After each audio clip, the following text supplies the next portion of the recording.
What's going on, everybody? First, I just want to address the elephant in the room. President Trump was just shot. It looks like he was shot in the ear, and I wasn't going to release this story until I knew if he was okay or not, but they did say that he is okay, and that is the only reason that I am still dropping this story tonight. Now, I don't care if you lean left or right or whatever. Just keep your political views to yourself and we're good. But if you could drop a prayer for him, just like any other world leader, I'd be asking you to do the same thing. It would mean a lot. But welcome back to Mystery Files, and today I have a great story for you. And tomorrow I will be actually uploading another story, so that means this weekend, you get 2 stories. But for today, you have this story, and I hope you really enjoy it. And please, it seems like YouTube only cares about likes. It doesn't care about subscribers or shares or anything else. So please just make sure to like this video and let's get this up to 60 likes. And if we get the next 4 videos up to 60 likes in a row, I will start uploading twice a week. Isn't that a reason enough just to hit it right now? But without any further ado, as of now, it's time to slip into a mind that's not our own. Let's go.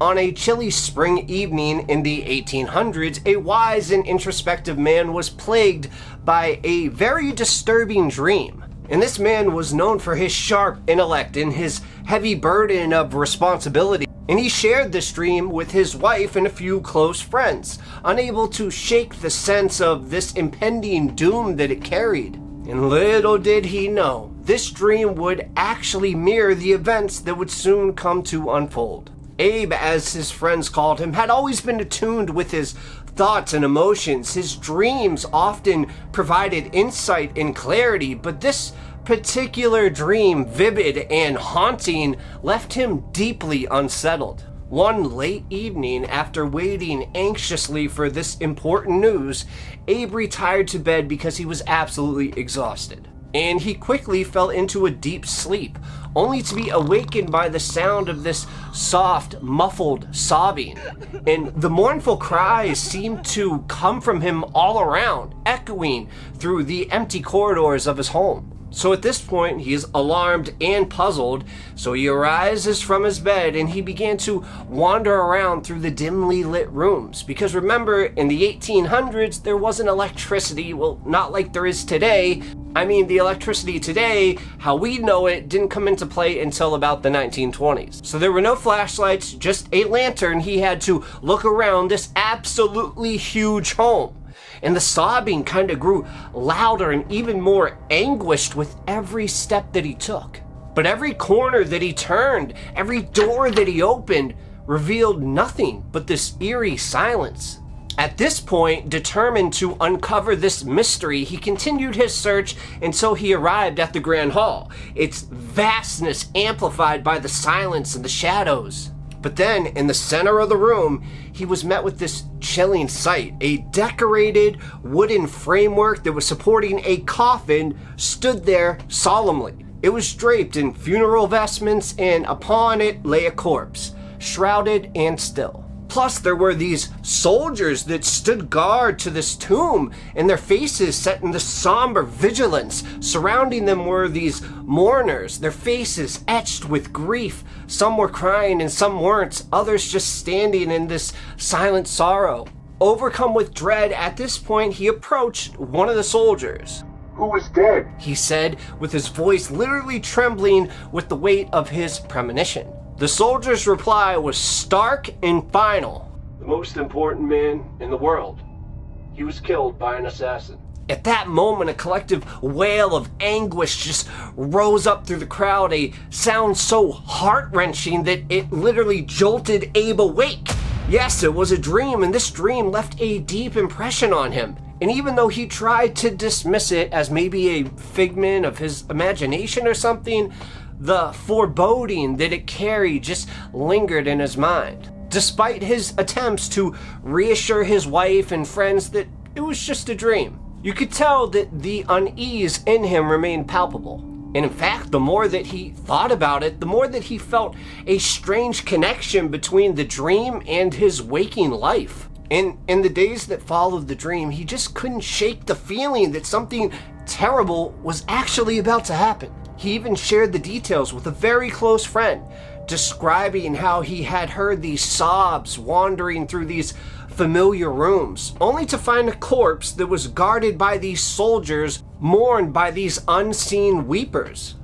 His friend at this point was equally disturbed, and he tried to comfort him, suggesting, it was merely a manifestation of his anxieties. But the dream continued to haunt him. He found himself replaying the scene over and over in his mind, unable to escape the sense of dread that it had now installed in him. And clearly, he tried to go about his daily duties, but the ominous feeling just cast this shadow over every single thing that he did. 3 days later, Abe, to get his mind off things, attended a play at a theater. And as he sat in his little private box and just enjoying the performance, finally with his mind not thinking about the premonition, the events of this dream lurked in the back of his mind all of a sudden. And then suddenly, a figure crept up right behind him. And it was this random man, a man driven by this hatred and desperation, armed with only a pistol, and fired one single fatal shot. The sharp crack of the gunshot shattered the evening's calm that was before, and Abe slumped forward, mortally wounded. In the aftermath of this tragedy, the nation was plunged into mourning. The dream that so vividly haunted Abe in his final days had become a chilling reality. His body was then placed in a coffin and brought back to the very room that he had seen in his sleep, the East Room of the White House. There, surrounded by guards, soldiers, and mourners, just as in his dream, the 16th President of the United States, Abraham Lincoln, lay in state. I bet now you understand why his house had a grand hall in it, because that house was actually the White House. And the theater he was at was Ford Theater, and the man that shot him in the back of the head, his name was John Wilkes Booth. And when troops from the New York Cavalry finally located him, he was in this barn in Northern Virginia during the early morning on April 26, 1985.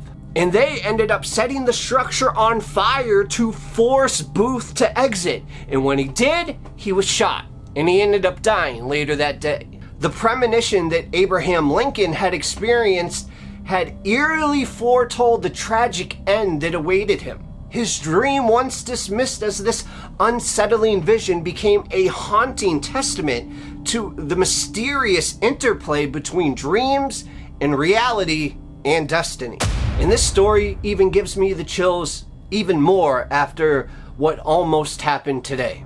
So, make sure to like this video and turn on all your notifications so when the next story tomorrow comes out, you get notified. But that's all I got for you guys. But if you're still itching for another story of the mysterious, twisted, or the paranormal, click right over here because, like always, I got you.